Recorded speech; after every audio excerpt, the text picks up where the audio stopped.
কুলটি বিধানসভার সীতারামপুর বেলরুই হাই স্কুলে রবিবার এসআইআর সংক্রান্ত হিয়ারিং চলছে। রবিবারে 5, 8 ও 12 নম্বর বুথের হিয়ারিং নেওয়া হচ্ছে। এই হিয়ারিংয়ের জন্য মোট 145 জনকে ডাকা হয়েছে বলে জানিয়েছেন এআরও অর্পিতা দাস। হিয়ারিংয়ে অংশ নিতে বিভিন্ন এলাকা থেকে মানুষ আসছেন।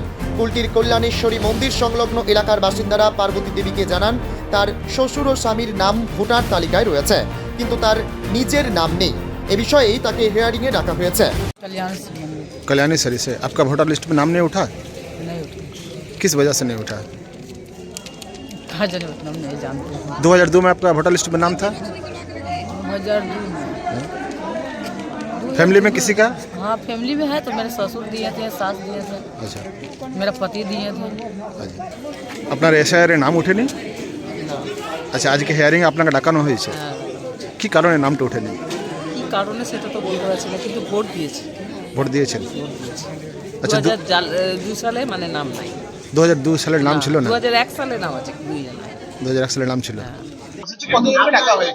এখানে 145 জনকে ডাকা হয়েছে। বুথ নাম্বার 5, 8 আর 12। এটাই সীতারামপুর এলাকা।